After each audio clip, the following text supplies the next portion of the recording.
ഞങ്ങളിവിടെ 3ാം വർഷ വിദ്യാർത്ഥികളാണ്. ഞങ്ങളിവിടെ വന്നതിന് ശേഷം ഏറ്റവും കൂടുതൽ എൻജോയ് ചെയ്ത് സീസൺ കലോത്സവത്തിന്റെ ദിനരാത്രങ്ങളാണ്. മെഹ്ഫിൽ കോളേജ് യൂണിയന്റെ പ്രവർത്തനങ്ങൾ വളരെ മികച്ചതായിരുന്നു. ഞങ്ങളുടെ കോളേജിൽ ഫസ്റ്റ് ഡേയ്സ് വന്നിട്ട് ഏറ്റവും നല്ലൊരു പാർട്ടിയായി തോന്നിയത് MSF പാർട്ടി മാത്രമാണ്. എന്ന് വെച്ചാൽ CH സെമിനാർ പോലെ ഇന്റർനാഷണൽ സെമിനാറുകളും മറ്റു കോളേജിലെ മറ്റു പ്രോഗ്രാമുകളും കൊണ്ടുവന്നത് MSF പാർട്ടി മാത്രമാണ്. അതുകൊണ്ട് തന്നെ കോളേജിൽ MSF പാർട്ടിയാണ് ഏറ്റവും നല്ലൊരു പാർട്ടിയായിട്ട് ഞങ്ങൾക്ക് തോന്നുന്നത്.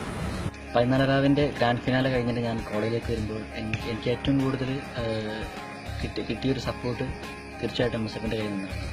5 വർഷമായിട്ട് ഞാൻ ക്യാമ്പസുകളിൽ പഠിക്കുന്നത്.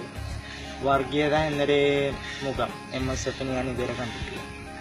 യൂണിയൻ ഇല്ലാത്ത സമയത്തും കോളേജിൽ MSFന്റെ പ്രവർത്തനങ്ങൾ കണ്ട ഒരു സെക്കൻഡ് ഇയർ വിദ്യാർത്ഥി എന്ന നിലയ്ക്ക് കോളേജിൽ MSF നടത്തിയ ഗുരുവന്ദനം, അവാർഡ് ദാനം, പറവകൾക്കൊരു തണ്ണീർക്കുടം എന്നീ പ്രവർത്തനങ്ങൾ വലിയ മികച്ച നിലവാരം തന്നെ പുലർത്തിയിട്ടുണ്ട്. ഈ പ്രോഗ്രാമുകളിലെല്ലാം തന്നെ MSF എന്നും വിദ്യാർത്ഥി പക്ഷത്ത് തന്നെയായിരുന്നു. പ്രതിഭകളിൽ നിന്ന് പ്രതിഭകളിലേക്ക് വോട്ട് ഫോർ MSF.